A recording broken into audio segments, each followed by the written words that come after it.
नमस्कार विद्यार्थी मित्रांनो, विजन गव्हर्नमेंट जॉबवरती तुम्हा सगळ्यांचं खूप मनापासून स्वागत. आज आपण 3 फेब्रुवारीचे सगळे महत्त्वाचे करंट अफेअर्स हे प्रश्नोत्तर स्वरूपात बघणार आहोत. हे लेक्चर सुरू करण्याआधी मला तुम्हाला काही महत्त्वाचा एक पॉईंट सांगायचा आहे. तो असा की प्रत्येक लेक्चर बघताना हे नोट्स पण काढायला शिका तुम्ही. याचं कारण असं आहे की बाजारामध्ये भरपूर अशी पुस्तकं आहेत ज्याची तुम्हाला इम्पॉर्टंट फॅक्ट्स सापडतील, पण जेव्हा तुम्ही सगळे फॅक्ट एकदाच वाचून काढता ना तर तुमच्या काहीच लक्षात राहत नाही. आता आपण प्रत्येक मुद्दा इथं एक्सप्लेन करतो आणि त्याच्याशी रिलेटेड जे फॅक्ट्स आहेत एक दोन ते मी तुम्हाला सांगत असते.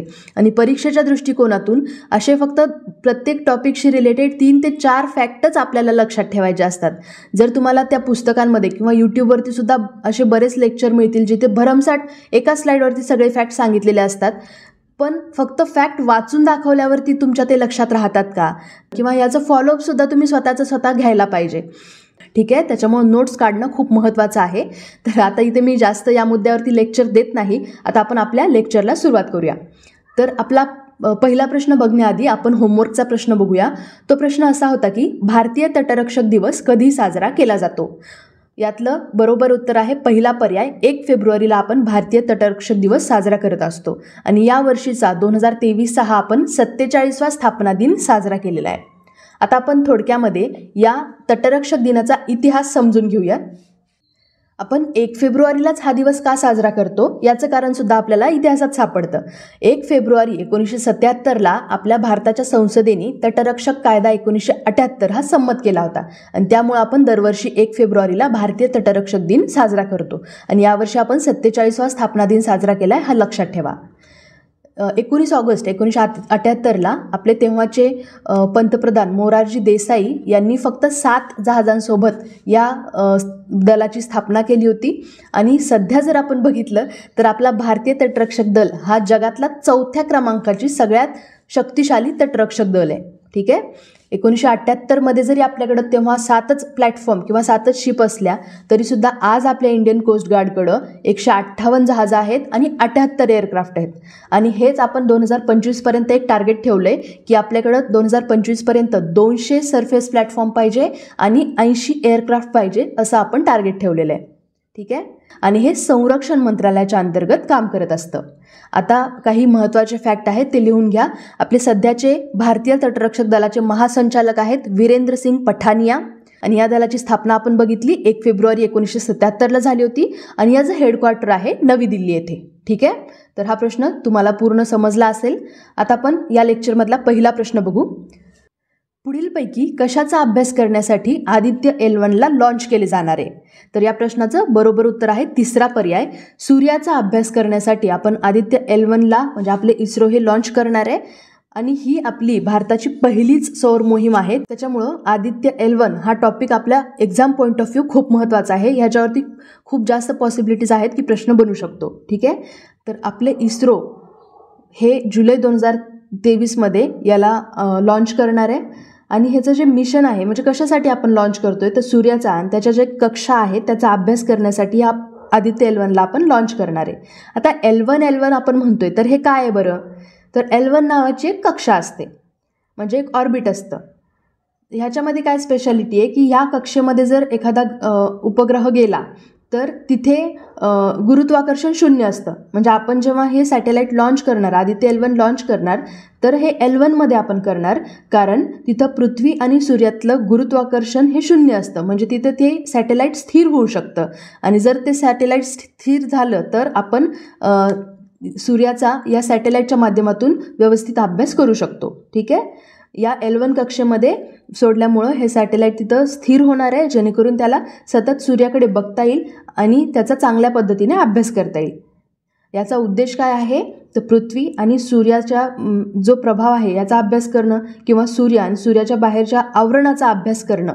हे जे बाहेरचं आवरण आहे सूर्याचं त्याला कोरोना असं सुद्धा म्हणतात. ठीक आहे, हे लक्षात ठेवा. आणि हे लॉन्च कशाचा वापर करून होणार आहे तर PSLVचा वापर करून आपण ह्याला लॉन्च करणार आहे. आणि याच्यामध्ये 7 पेलोडसुद्धा असणार आहेत. ठीक आहे, तर हे यावर्षी जुलै 2023मध्ये लॉन्च होऊ शकतं. 100% ह्याच्यावरती प्रश्न येणार आहे. आदित्य L1 खूप महत्त्वाचा आहे. ठीक आहे, तर आता आपण पुढचा प्रश्न बघू. भारतनेट प्रकल्पाबाबत खालील विधाने विचारात घ्या. भारतनेट प्रकल्प भारत ब्रॉडबँड नेटवर्क लिमिटेडद्वारे संचालित ऑप्टिकल फायबर नेटवर्कद्वारे ग्रामपंचायतींना ई गव्हर्नन्स सेवा प्रदान करण्याचा प्रयत्न करतो. ब. हा एक केंद्र राज्य सहयोगी प्रकल्प आहे ज्याला युनिव्हर्सल सर्व्हिस ऑब्लिगेशन फंडाद्वारे निधी दिला जातो. तर यापैकी कोणतं विधान बरोबर आहे हे आपल्याला सांगायचंय. तर हे दोन्हीही विधानं बरोबर आहेत. त्याच्यामुळे हे लक्षात ठेवा की भारतनेट प्रकल्प हा भारत ब्रॉडबँड नेटवर्क लिमिटेडद्वारेच संचालित ऑप्टिकल फायबर नेटवर्कद्वारे ग्रामपंचायतींना ई गव्हर्नन्स सेवा देणार आहे आणि हे एक केंद्र राज्य सहयोगी प्रकल्प आहे. पण ह्याला फंडिंग कोण करतं? युनिव्हर्सल सर्व्हिस ऑब्लिगेशन फंडाद्वारे याला निधी दिला जाणार आहे. ठीक आहे. आता आपण थोडक्यात या भारतनेट प्रकल्पाबद्दल सुद्धा माहिती समजून घेऊ. बघा, ह्याची सुरुवात जर आपण बघितली तर 2011 झाली होती, पण तेव्हा त्याला भारतनेट असं नाव नव्हतं. 2011 नॅशनल ऑप्टिकल फायबर नेटवर्क म्हणून हे लॉन्च करण्यात आलं होतं आणि ह्याचं नाव भारतनेट कधीपासून आहे तर 2015 याचं नाव भारतनेट असं ठेवण्यात आले. ठीक आहे. सुरुवातीचं नाव काय होतं? National optical fibre network. 2015 ह्याला आपण भारतनेट असं म्हणतोय. ठीक आहे.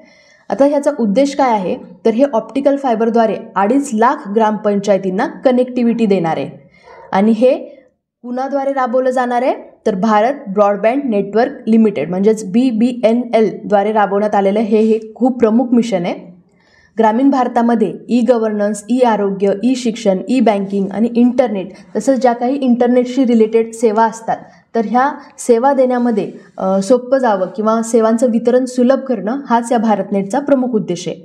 याची अंमलबजावणी कशी होते तर केंद्र राज्य सहयोगी प्रकल्प म्हणजे सेंटर आणि स्टेट यांच्या कोऑर्डिनेशनमधून हा प्रकल्प राबवला जातो आणि ऑप्टिकल फायबर नेटवर्कच्या स्थापनेसाठी राज्यांचं सुद्धा एक खूप महत्त्वाचं योगदान असतं. ठीक आहे. याला फंड कोण देतं आपण बघितलं, युनिव्हर्सल सर्व्हिस ऑब्लिगेशन फंडाद्वारे याला निधी दिला जातो. ठीक आहे. आता आपण पुढचा प्रश्न बघू. जागतिक बँकेच्या मते दक्षिण आशियातील सगळ्यात गरीब अर्थव्यवस्था कोणत्या देशाची आहे? तर या प्रश्नाचं बरोबर उत्तर आहे चौथा पर्याय, पाकिस्तान. लक्षात ठेवा, श्रीलंका इथं नाही आहे. सगळ्यात गरीब साऊथ आशियातला देश जो आहे तो आहे पाकिस्तान. पाकिस्तानची सध्या दक्षिण आशियातील सगळ्यात गरीब अर्थव्यवस्था म्हणून वर्ल्ड बँकेने नाव सांगितलं आहे. ठीक आहे. एका रिपोर्टमध्ये पाकिस्तानला असा उल्लेख केलेला आहे की हे दक्षिण आशियातली सगळ्यात गरीब अर्थव्यवस्था आता ठरलेली आहे. तुम्हाला जरी वाटलं तर श्रीलंका असू शकतं, पण असं नाही आहे. लक्षात ठेवा, पाकिस्तान ही साऊथ आशियातली आता सगळ्यात गरीब अर्थव्यवस्था आहे. ठीक आहे. आता आपण पुढचा प्रश्न बघू.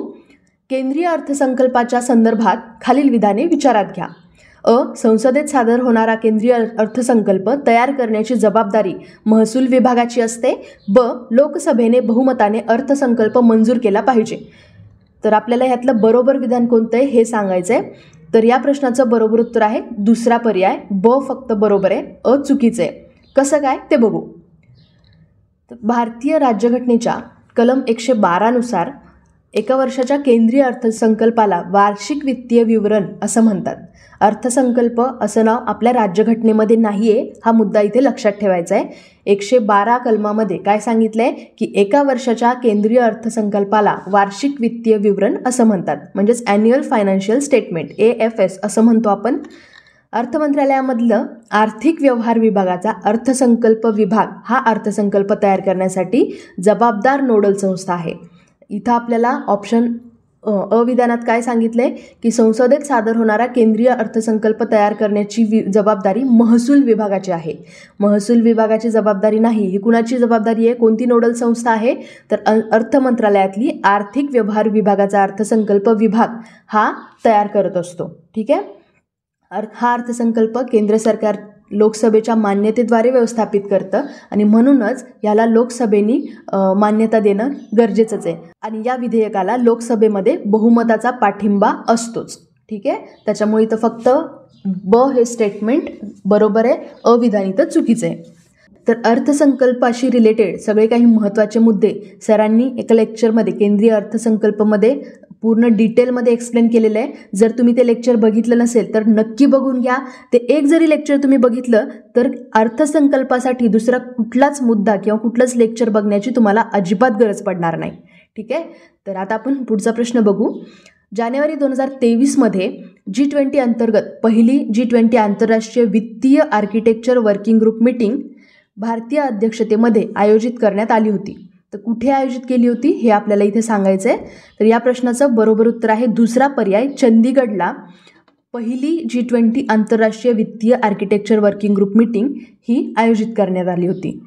हा मुद्दा इथं खूप महत्त्वाचा प्रश्न आहे हा, कारण अशा प्रकारची ही पहिलीच मीटिंग होती. ठीक आहे, ही कधी झाली होती तर जानेवारी महिन्याच्या शेवटी 30-31 जानेवारी 2023ला ही पहिली अशी पद्धतीची मीटिंग झाली होती चंदीगडमध्ये. चंदीगड हा आपला केंद्रशासित प्रदेश आहे. ठीक आहे, G20चं अध्यक्षपद यावर्षी आपल्याकडे आहे. भारताने 1 डिसेंबर 2022 पासून 30 नोव्हेंबर 2023 या पिरियडमध्ये 1 वर्षासाठी G20चं अध्यक्षपद स्वीकारलेलं आहे. ठीक आहे, अशा पद्धतीची ही पहिलीच मीटिंग होती. या पहिल्या G20 international financial architecture working group मीटिंगचं उद्घाटन आपले केंद्रीय मंत्री नरेंद्र सिंग तोमर हे कृषी आणि शेतकरी कल्याण मंत्री आहेत यांनी, तसेच केंद्रीय मंत्री पशुपती कुमार पारस यांच्या हस्ते झालं. पशुपती कुमार पारस हे आपले अन्न प्रक्रिया उद्योग मंत्रालयाचे मंत्री आहेत. ठीक आहे, आता आपण थोडक्यात G20 बद्दल सुद्धा माहिती जाणून घेऊ. G20 हा एक ग्रुप आहे. 20 देशांच्या अर्थमंत्री आणि त्यांच्या ज्या सेंट्रल बँका आहेत त्यांच्या गव्हर्नरांचा मिळून एक गट बनलेला आहे, त्याला आपण G20 म्हणतो. याची स्थापना ही 1999 केली गेली होती. ठीक आहे, खरं बघितलं तर G20 जरी आपण म्हणत असलो तरी ह्याच्यामध्ये 19 देश आहेत आणि प्लस युरोपियन युनियन अशा मिळून टोटल G20 असं आपण ह्याला म्हणतो. हे कोणत्या उद्देशाने स्थापना केली होती बघा, तर ह्याची स्थापना आंतरराष्ट्रीय आर्थिक स्थिरतेच्या संबंधित धोरणांवरती चर्चा करण्याच्या उद्देशाने केली होती 1999मध्ये. ठीक आहे, G20चे जे सदस्य देश आहेत यांचा एकत्रित GDP हा जगाच्या 85% आहे. हा मुद्दा इथं खूप महत्त्वाचा आहे, लक्षात ठेवा. फक्त G20चा जर GDP आपण बघितला तर जगाच्या 85% आहे, म्हणजे हा एक खूप पॉवरफुल गट आहे असं आपण ह्याला म्हणू शकतो. आणि हे 20 देश एकूण जागतिक व्यापाराच्या 85% व्यापारासाठी कारणीभूत आहेत. ठीक आहे, सुरुवातीला 2009 आणि 2010च्या पिरियडमध्ये G20च्या शिखर परिषदा हे किंवा ह्यांचं संमेलन हे दर 6 महिन्याला व्हायचं, म्हणजे हे अर्धवार्षिक होत्या. पण नंतर नोव्हेंबर 2011च्या कांस्य संमेलनापासून सगळ्या ह्या ज्या G20च्या मीटिंग आहेत त्या दरवर्षी व्हायला लागल्या. पूर्वी अर्धवार्षिक होत्या, नंतर दरवर्षिक झाल्या. कधीपासून? नोव्हेंबर 2011 पासून. ठीक आहे, आणि G20मध्ये बरेच काही देश आहेत, विकसनशील देशसुद्धा आहेत, भारत पण आहे. आता आपण हे सगळे जे देश कोणते आहेत त्याच्यावरती एकदा नजर फिरूया. यामध्ये सदस्य देश आहेत अर्जेंटिना, ऑस्ट्रेलिया, ब्राझील, कॅनडा, चीन, France, Germany, Bharat, Indonesia, Italy, Japan, Republic of Korea, Mexico, Russia, Saudi Arabia, दक्षिण आफ्रिका, तुर्की, युनायटेड किंगडम, युनायटेड स्टेट्स आणि युरोपियन युनियन. ठीक आहे, याचं हेडक्वार्टर कुठंही नाही आहे, कारण G20चं कोणतंही स्थायी सचिवालय नाही. ठीक आहे, तर आपण इथे सगळे G20शी रिलेटेड महत्त्वाचे मुद्दे बघितलेत. आता आपण पुढचा प्रश्न बघू. रिझर्व्ह बँक ऑफ इंडिया RBIच्या डेटानुसार डिजिटल पेमेंट इंडेक्स मार्च 2022मध्ये 349.3 वरून सप्टेंबर 2022मध्ये -- वाढला होता. तर या प्रश्नाचं बरोबर उत्तर आहे तिसरा पर्याय. मार्च 2022मध्ये 349 होता हा इंडेक्स आणि त्याची वाढ सप्टेंबर 2022मध्ये 377 पर्यंत पोहोचलेली आहे. ठीक आहे, तर हा reserve Bank of India digital payment index म्हणजेच त्याला DPI असंही म्हणतात. तर रिसेंटली जानेवारी 2023मध्ये RBIने एक डेटा प्रकाशित केलेला आहे. त्यानुसार Reserve Bank of India digital payment index September 2022साठी देशभरातल्या पेमेंटच्या डिजिटायझेशनच्या प्रमाणात वाढ होऊन 377 पर्यंतही वाढली आहे, जी की मार्च 2022मध्ये 349 एवढीच होती. आता ही जी वाढ आहे याचं बेस इयर लक्षात ठेवा. मार्च 2018मध्ये 100 हा बेस पकडून हा निर्देशांक काढला जातो. ठीक आहे, आणि या निर्देशांकानुसार देशभरामध्ये डिजिटल पेमेंटमध्ये एका वर्षात 24.13% वाढ नोंदवलेली आहे. तसंच RBI DPI पेमेंट इन्फ्रास्ट्रक्चर आणि पेमेंट परफॉर्मन्समध्ये सुद्धा लक्षणीय वाढ झालेली आहे. त्यासोबत याच्या सगळ्या पॅरामीटर्समध्ये सुद्धा याच्यामध्ये वाढ झालेली आहे. ठीक आहे, हा जो रिपोर्ट आहे हा कुणी काढला आहे? Reserve Bank of India. हा काय सांगतो की डिजिटल पेमेंट इंडेक्समध्ये वाढ झाली आहे. मार्च 2022मध्ये ते 349 एवढा होता, तर सप्टेंबर 2022मध्ये 377 एवढा झालेला आहे. ठीक आहे, आता आपण पुढचा प्रश्न बघू. भारत युनायटेड किंगडम अचिव्हर्स ऑनर्सच्या 2023च्या आवृत्तीत नुकतेच जीवन गौरव पुरस्काराने सन्मानित झालेल्या भारतातील व्यक्तिमत्वाचे नाव सांगा. तर या प्रश्नाचं बरोबर उत्तर आहे पहिला पर्याय, मनमोहन सिंग. डॉक्टर मनमोहन सिंग आपल्या भारताचे माजी पंतप्रधान आणि संसद सदस्य, राज्यसभेचे संसद सदस्य आहेत हे. तर यांना प्रतिष्ठित भारत युनायटेड किंगडमच्या 2023च्या आवृत्तीमध्ये जीवनगौरव पुरस्कार दिलेला आहे. 25 जानेवारी 2023ला लंडन UK येथे आर्थिक आणि राजकीय जीवनातील योगदानासाठी UKच्या भारतीय माजी विद्यार्थ्यांचा अशा प्रकारचा हा पहिलंच सेलिब्रेशन आहे. त्याच्यामुळे हे मुद्दा इथं लक्षात ठेवा. हा अवॉर्ड किंवा हे ऑनर कुणाला मिळालेलं आहे, तर आपले भारताचे माजी पंतप्रधान डॉक्टर मनमोहन सिंग यांना. यासोबतच भरपूर काही वेगवेगळ्या कॅटेगरीमध्ये अवॉर्ड दिलेले आहेत. त्यापैकी अजून एक अवॉर्ड आहे महत्त्वाचा, लिव्हिंग लेजंड. तर हा जो सन्मान आहे हे आपल्या ब्रिटिश इंडियन पियर लॉर्ड करन बिलमोरिया यांना दिलेला आहे. ठीक आहे. वर्ल्ड इकॉनॉमिक आउटलुकच्या संदर्भात खालील विधाने विचारात घ्या. वर्ष 2022च्या तुलनेत 2023मध्ये जागतिक वाढ वाढवण्याचा अंदाज आहे. 2022च्या तुलनेत 2023मध्ये बहुसंख्य राष्ट्रांची हेडलाईन चलनवाढ कमी असेल अशी अपेक्षा आहे. यापैकी कोणतं विधान बरोबर आहे हे आपल्याला सांगायचं आहे. आणि या प्रश्नाचं बरोबर उत्तर आहे दुसरा पर्याय, विधान फक्त इथं बरोबर आहे. 2022च्या तुलनेत 2023मध्ये हेडलाईन चलनवाढ कमी असेल अशी अपेक्षा आहे. ठीक आहे. 2022मध्ये 3.4% असा अंदाज असलेली जागतिक वाढ आता 2023मध्ये 2.9पर्यंत घसरण्याचा अंदाज आहे. त्याच्यामुळे इथं विधान 1 बरोबर नाही, कारण विधान काय सांगते की जागतिक वाढ वाढण्याचा अंदाज आहे, पण हे चुकीचं आहे. 2022मध्ये 3.4 असा अंदाज व्यक्त केला होता, पण सध्या ॲक्च्युली बघायचं झालं तर फक्त 2.9 एवढंच आहे. म्हणजे ह्याच्यामध्ये घसरण झालेली आहे, वाढ झालेली नाही आहे. ठीक आहे. आणि हा रिपोर्ट अजून एक काय सांगतो की IMF काय म्हणतो की प्रभावीपणे जागतिक मंदीची शक्यता हा नाकारतो. म्हणजे IMFनुसार खूप मोठी अशी काही जागतिक मंदी येणार नाही. तर आता आपण थोडक्यात या IMF बद्दल पण माहिती जाणून घेऊयात. याची स्थापना 1944मध्ये झाली होती. याच्या स्थापनेचा एक बेस जर आपण बघितला तर 1930ला एक खूप मोठी महामंदी आली होती आणि त्याच्यानंतर IMF इंटरनॅशनल मॉनिटरी फंडची स्थापना 1944ला झाली होती. सध्या याच्यामध्ये आपण बघितलं तर जवळपास 190 देश हे IMFचे मेंबर आहेत, सदस्य देश आहेत. भारत हा 1945 डिसेंबर 1945मध्ये IMFचा सदस्य झालेला आहे. ठीक आहे. तर IMF वित्त पुरवठा कसा करतो, तर IMFची संसाधनं ही बेसिकली सदस्य देश बनल्यानंतर त्यांचे भांडवल वर्गणी म्हणून म्हणजेच कोटा म्हणून देणाऱ्या पैशातून ह्याचा वित्त पुरवठा ते करत असतात. IMFच्या प्रत्येक सदस्याला जागतिक अर्थव्यवस्थेतील त्याच्या सापेक्ष स्थितीच्या आधारावर त्यांचा पर्टिक्युलर कोटा नियुक्त केला जातो, अलॉट केला जातो. जर त्या देशाला जर काही फ्युचरमध्ये इकॉनॉमिक काही प्रॉब्लेम्स निर्माण झाले, जर काही आर्थिक अडचणी आल्या, तर तेव्हा त्या कोट्यातूनच त्यांना त्याचं कर्ज दिलं जातं. ठीक आहे.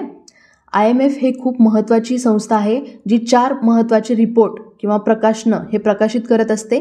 पहिलं जे आपण आत्ताच बघितलं वर्ल्ड इकॉनॉमिक आउटलुक, दुसरं आहे ग्लोबल फायनान्शियल स्टॅबिलिटी रिपोर्ट, तिसरं फिस्कल मॉनिटर आणि चौथं ग्लोबल पॉलिसी अजेंडा. हे 4ही प्रकाशनं आणि हे जे रँक देतात प्रत्येक देशाला ते खूप महत्त्वाचे असतात. आता आपण पुढचा प्रश्न बघूयात. 1977 ते 1979 या काळात माजी डॅश डॅश केंद्रीय मंत्री शांतिभूषण यांचे जानेवारी 2023मध्ये निधन झाले. म्हणजे रिसेंटली केंद्रीय मंत्री शांतिभूषण यांचं निधन झालेलं आहे. ते कोणत्या फील्डमधले किंवा कोणत्या मंत्रालयाचे केंद्रीय मंत्री होते हे आपल्याला इथे सांगायचे. तर या प्रश्नाचं बरोबर उत्तर आहे पहिला पर्याय, कायदा आणि न्याय याचे ते केंद्रीय मंत्री होते, म्हणजे माजी कायदा मंत्री होते शांतिभूषण हे. 1977 ते 1979 या काळामध्ये ते केंद्रीय मंत्री होते आणि प्रख्यात कायदेतज्ञसुद्धा होते ते. त्यांचं रिसेंटलीच वयाच्या 97व्या वर्षी निधन झालं आहे नवी दिल्ली इथं. शांतिभूषण यांनी 1977 ते 1979 या पिरियडमध्ये मोरारजी देसाई यांच्या नेतृत्वाखाली केंद्रीय कायदा मंत्री म्हणून काम केलं होतं. ते राज्यसभेचे सदस्य होते 1977 ते 1980 या पिरियडसाठी. त्यांचं एक खूप महत्त्वाचं काम आहे. 44वी घटना दुरुस्ती ही त्यांनीच सादर केली होती. त्यामुळे एक्झाममध्ये ह्यांच्यावरची 100% प्रश्न बनणार आहे. लक्षात ठेवा, 44वी घटना दुरुस्ती आणि शांतिभूषण या दोघांशी रिलेटेड प्रश्न बनू शकतो. ठीक आहे. तर यांनी भारतीय राज्यघटनेमध्ये 44वी दुरुस्ती सादर केली होती, ज्याला आपण संविधान कायदा 1978चा असं सुद्धा ओळखतो. तर या कायद्याने काय केलं होतं, तर इंदिरा गांधी सरकारने जी 42वी घटना दुरुस्ती केली होती त्याच्यामधल्या बऱ्याच तरतुदी या 44व्या घटनादुरुस्तीने बदलल्या होत्या. त्याच्यामुळं ही एक खूप महत्त्वाची घटनादुरुस्ती आहे आपल्या इतिहासातली. तुम्ही जर पॉलिटीचाही साईड बाय साईड अभ्यास करत असाल तर तुम्हाला ही माहिती असेलच. ठीक आहे. त्याच्यामुळं कायदा मंत्री म्हणून भूषण यांनी 44वी घटनादुरुस्ती कायदा सादर केला, ज्याने 42व्या घटनादुरुस्ती कायद्याची तरतूद रद्द केली, ज्याने न्यायालयीन पुनरावलोकनाशिवाय घटनादुरुस्ती करण्याचा संसदेला अनिर्बंध अधिकार दिला होता या 42व्या घटनादुरुस्तीने. आणि हा अनिर्बंध अधिकार शांतीभूषण यांच्या 44व्या घटनादुरुस्तीने काढून टाकला होता. ठीक आहे. पुढे जाऊन त्यांनी 1980मध्ये भाजपमध्ये सुद्धा प्रवेश केला होता आणि नंतर 1986मध्ये त्यांनी राजीनामा दिला होता. त्यांचा मुलगा आहे प्रशांत भूषण, यांचंही नाव तुम्ही ऐकलं असेल. तर प्रशांत भूषण यांनी शांतीभूषण यांच्या हस्ते भारताच्या राजनारायण विरुद्ध इंदिरा नेहरू गांधी या ऐतिहासिक खटल्याबद्दल एक पुस्तक लिहिलेलं आहे. हे महत्त्वाचं पुस्तक आहे, लक्षात ठेवा. त्या पुस्तकाचं नाव आहे the case that shook India, the verdict that led to the emergency. म्हणजेच जर मराठीत थोडक्यात अर्थ सांगायचा झाला तर भारताला हादरवून सोडणारा निकाल ज्याने आणीबाणीला कारणीभूत ठरलं. तर अशा नावाचं हे पुस्तक शांतीभूषण यांचा मुलगा प्रशांत भूषण यांनी लिहिलेलं आहे. ठीक आहे. तर आय होप की तुम्हाला या लेक्चरमधले सगळे प्रश्न समजले असतील. आता या लेक्चरचा होमवर्कचा प्रश्न मी तुम्हाला देते.